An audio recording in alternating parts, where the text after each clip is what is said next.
On this episode, we talk to new real estate agents about finding new business and working with investors.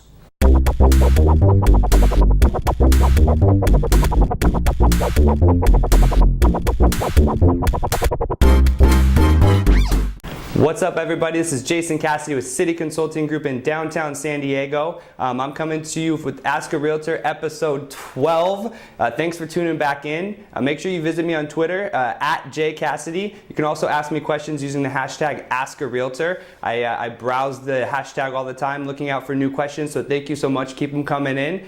This episode is geared a little bit toward real estate agents directly because they're the ones who reached out with questions. I'm always here to help and drop some knowledge. So let's get right into question one.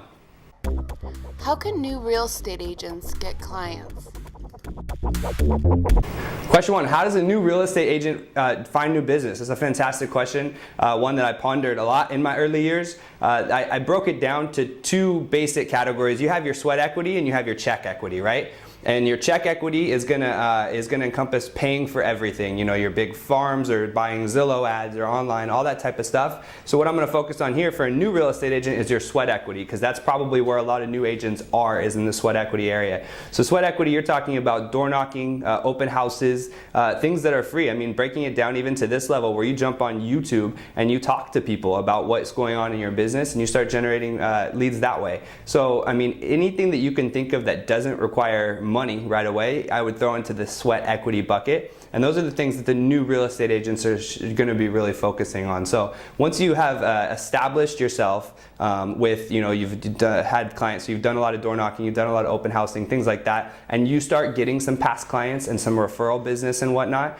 you can start to transition over into the check equity when you have budgeted correctly and you have some marketing dollars to spend. Then you start to tap into buying Zillow leads or Realtor.com leads, setting up your website and doing Google AdWord traffic or Facebook dark posts, whatnot, and buying a big geo farm or starting out farming with your direct mail pieces. Those are all fantastic ways to take your business to the next level, but you got to have the marketing dollars to get there, which comes from the sweat equity early on. So fantastic question. Thank you. How can new real estate agents start working with investors? Question two, how do new agents find or work with investors and developers? It's another fantastic question. I think a lot of times when we get into the business, obviously we see the new big developments and the high rises, and we see agents who sell those out, and we know that's what we want to do, right? At least that's what I always thought, and that's what I want to do. But you have to work your way up there. And so working with investors and developers is a tricky thing, so to speak, especially when you're a new agent, because what do you have that they want? How do you add value over someone who's been in the business a long time working with investors and developers and may know the business a little bit better than you?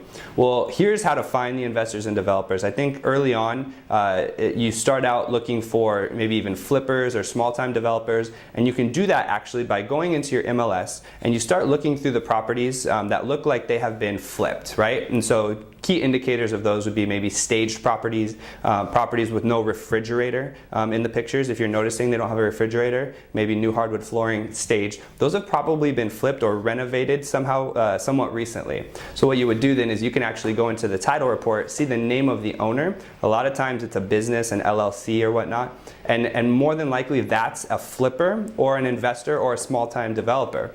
So you start to catalog those people. You go through, take about a week and go through your MLS. You're going to find 5 to 10 investor developers that way, and then you catalog them and you can find their mailing address, or you can try to reach out to them on LinkedIn or Facebook or whatnot. Now you've started to develop a catalog of investors and developers, and then from there, the only way that they're going to trust you and do business with you is if you bring them value. So now what your goal then is to find an off-market deal or an on-market deal that maybe somebody missed and bring it to them and explain to them why it works as an investment. And then boom, they're gonna, if it's a good deal, they're gonna buy that from you. There's one commission. And then they're gonna fix it up and probably relist it with you. That's 2 commissions. So you just found yourself 2 deals and a new relationship with a new investor. That's how you start breaking in and working with investors. Of course, you can also go to networking events, try to bump into them in the wild, so to speak, but that's a surefire way to actually break right in and find them today. You could sit down and check your MLS and you could have investors by the end of the day, and you just have to have something to add value with and give to them, of course. Otherwise, they're going to tell you to kick rocks. So once you started working with investors, you're going to start to learn the terminology, the language, what it is that they're looking for, which is going to help you as you start to climb the ladder with other investors and into developers and whatnot. But yeah, that's a great question. That's how I found my first investors and developers, who have now become very close friends of mine. We work hand in hand on both flips and new developments. So yeah, that's the best way that I know of to jump right into it, other than meeting them in the wild and whatnot. So thanks for the question. That wraps up episode 12. Again, make sure you follow me on Twitter at @JCassidy. Use the hashtag #AskARealtor to ask me any questions. I'll do my best to get them on the show. I'm also on LinkedIn, Facebook, Instagram, all that jazz. Find me anywhere, and I'll do my best to answer your questions. Make sure you subscribe to our YouTube channel if you haven't already. I don't know where I'm pointing, so there's going to be a button there somewhere in post-production. And otherwise, I'll link everything up below, and I hope to see you soon. Bye.